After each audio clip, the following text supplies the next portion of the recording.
बिस्मिल्लाहिर्रहमानिर्रहीम। अस्सलाम वालेकुम। इस वीडियो लेक्चर में हम सी में वेरिएबल्स को क्रिएट करना सीखेंगे और वेरिएबल्स के ऊपर जो बेसिक ऑपरेशंस हैं, यानी किसी वेरिएबल के अंदर वैल्यू को स्टोर करना और उस वैल्यू को स्क्रीन पे प्रिंट करवाना, इन तीन चीज़ों के बारे में हम यहाँ पे बात करने वाले हैं। तो सबसे पहले हम देखते हैं वेरिएबल्स। तो वेरिएबल्स के बारे में बात हो चुकी है कि variables are memory locations that are used to store data during program execution। एक प्रोग्राम चलने के दौरान जब हमने यूज़र से इनपुट लेनी है, यूज़र से, या हमने ख़ुद से कोई आउटपुट जनरेट करनी है, तो उसे हम वेरिएबल्स में स्टोर करते हैं। तो उन्हीं के बारे में हम यहाँ पे बात करने वाले हैं। तो सबसे पहले देखते हैं कि हमारे पास सी लैंग्वेज में कुछ वेरिएबल्स इस्तेमाल होते हैं। उनमें से एक है हमारे पास इंटीजर। तो इंटीजर वेरिएबल को डिक्लेयर करने का सिंटैक्स हम यहाँ पे देख लेते हैं। Syntax for declaring an int variable. ये जो लाइन नज़र आ रही है आपको जो ब्लू कलर में, इसे हमने कमेंट्स का नाम दिया था कि कमेंट्स कुछ ऐसी लाइंस होती हैं जो प्रोग्राम के अंदर हाई लेवल लैंग्वेज से लो लेवल लैंग्वेज में कन्वर्ट नहीं होती। ये सिर्फ यूज़र के लिए इंफॉर्मेशन होती हैं, मशीन से इनका कोई लिंक नहीं होता। तो वेरिएबल क्रिएट करने का जो सिंटैक्स है वो हम यहाँ पे देखने लगे हैं। सबसे पहले हम लिखेंगे उसकी डाटा टाइप, फिर उसके बाद स्पेस, फिर हम लिखेंगे नेम ऑफ वेरिएबल, और फिर लास्ट पे सेमीकोलन। तो इंट टाइप का हम एक वेरिएबल क्रिएट करने जा रहे हैं जिसका नेम है एज। तो चेक करते हैं कि आप प्रोग्राम में कोई एरर या सिंटैक्स एरर तो नहीं। देखें, अगर आप लोगों ने अच्छी प्रोग्रामिंग करनी है तो ये अपनी आदत बना लें कि हर लाइन लिखें और लिखने के बाद प्रोग्राम को कंपाइल करें कि क्या कहीं पे कोई एरर तो नहीं है। और देखें, इसकी आउटपुट अभी हमारे पास कुछ भी शो नहीं होगी क्योंकि हमने कोई भी प्रिंट एफ की स्टेटमेंट इस्तेमाल नहीं की। अब हम चाहते हैं कि इस वेरिएबल के अंदर कोई वैल्यू असाइन करना, तो हम लिख सकते हैं कि स्टोर वैल्यू इन वेरिएबल।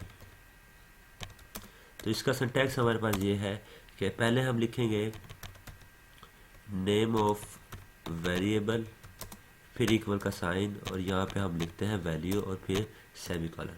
तो हमारे पास नेम ऑफ वेरिएबल जो है वो है एज, और फिर इक्वल का साइन, और वैल्यू हम उसे साइन कर रहे हैं सपोज 26। तो देखिए कोई एरर इसमें, कि बिल्कुल इसमें कोई एरर हमारे पास नहीं है। इससे नेक्स्ट तीसरी चीज़ जो हम सीखने वाले हैं आज के लेक्चर में वो है कि इंटीजर वैल्यू को स्क्रीन पे प्रिंट करवाना। तो उस काम के लिए आउटपुट ऑन स्क्रीन। तो सिंटैक्स हमारे पास है प्रिंट एफ का फंक्शन जो हम पहले भी बात कर चुके हैं, डबल कोट्स। अब यहाँ पे ये स्ट्रिंग नहीं है बल्कि ये इंटीजर वेरिएबल है, तो यहाँ पे हमें इस्तेमाल करना पड़ेगा percentile D. Percentile D represent ये करेगा कि हमें कोई स्पेसिफिक वैल्यू प्रिंट करवानी है, और वैल्यू जो रखी हुई है वो कहाँ पे है। इधर हम स्पेस कॉमा और यहाँ पे हम लिखते हैं नेम ऑफ वेरिएबल। तो देखिए, अगर हम इसको अब यूज़ करते हुए इस एज के वेरिएबल को प्रिंट करवाएं तो कुछ इस तरह से हम लिखेंगे PRINTF print F double quotes, और डबल कोट्स के अंदर हमें क्या लिखना है, परसेंटाइल डी। तो यहाँ पे आके हम लिखेंगे परसेंटाइल डी, फिर स्पेस, और फिर हमें चाहिए यहाँ पे कॉमा, और फिर नेम ऑफ वेरिएबल। तो नेम ऑफ वेरिएबल था हमारे पास एज, तो यहाँ पे हम लिखेंगे एज। देखिए, अब अभी तक हमने प्रोग्राम में 3 लाइंस लिखी हैं। फर्स्ट लाइन पे वेरिएबल को क्रिएट किया, सेकंड लाइन पे वेरिएबल में वैल्यू स्टोर की, और थर्ड लाइन पे वेरिएबल को स्क्रीन पे डिस्प्ले करवा दिया। तो लेट्स सी द आउटपुट। देखें 26 हमारे पास यहाँ पे स्क्रीन पे डिस्प्ले हो चुका है। अब वेरिएबल्स होते क्या है, वेरिएबल्स हमारे पास है जिनमें हम वैल्यूज़ को बार बार तब्दील कर सकते हैं। तो देखें अगर यहाँ पे 26 था, मैं इसे 28 करके प्रिंट करवाता हूँ। देखिए अब हमारे पास आउटपुट में 28 यहाँ पे आ गया, 28। तो इस तरीके से हम इंटीजर वैल्यूज़ को स्क्रीन पे प्रिंट करवा सकते हैं। अब हम क्या करते हैं कि एक और वेरिएबल क्रिएट करते हैं, इंट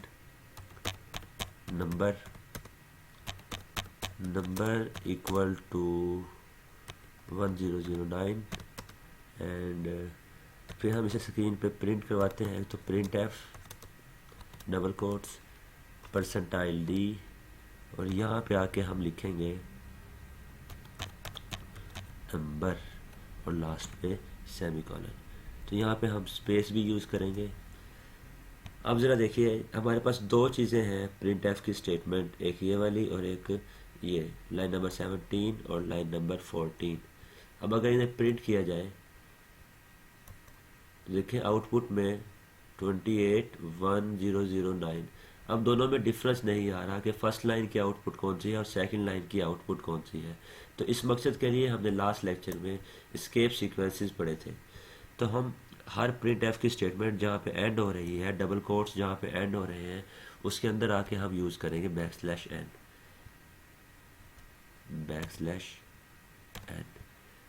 देखिए ज़रा अब आउटपुट, अब देखिए 28 अलग लाइन पे आ रहा है और नेक्स्ट नंबर की आउटपुट अलग लाइन पे आ रही है। तो इसलिए हमने लास्ट लेक्चर में बैकस्लैश n, बैकस्लैश t और बैकस्लैश a को सीखा था। तो इस तरह से हम वेरिएबल को डिक्लेयर कर सकते हैं, वेरिएबल को वैल्यू असाइन कर सकते हैं और वेरिएबल की वैल्यू को स्क्रीन पे प्रिंट कर सकते हैं। तीसरी चीज़ लास्ट जो हमारी यहाँ पे वेरिएबल के बारे में है वो है वेरिएबल इनिशियलाइजेशन। तो वेरिएबल इनिशियलाइज करवाने का सिंटैक्स हम देख चुके थे कि सबसे पहले हम लिखते हैं उसकी data type space name of variable फिर इक्वल और यहाँ पे वैल्यू। अब इसको फॉलो करते हुए हम यहाँ पे इंटीजर टाइप का एक वेरिएबल बना रहे हैं और उसका नेम है हमारे पास a और इक्वल और वैल्यू मैं इसमें स्टोर कर रहा हूँ 5। तो देखें type integer name a equal यानी वैल्यू असाइन करेंगे 5। अब इसे हमने स्क्रीन पे प्रिंट करवाना है तो प्रिंट एफ का फंक्शन डबल कोट्स के अंदर परसेंटाइल डी और स्पेस यहाँ पे आके नेम ऑफ वेरिएबल यानी कि a। तो अब देखते हैं ज़रा इसकी आउटपुट, देखें 28 1009 और 5।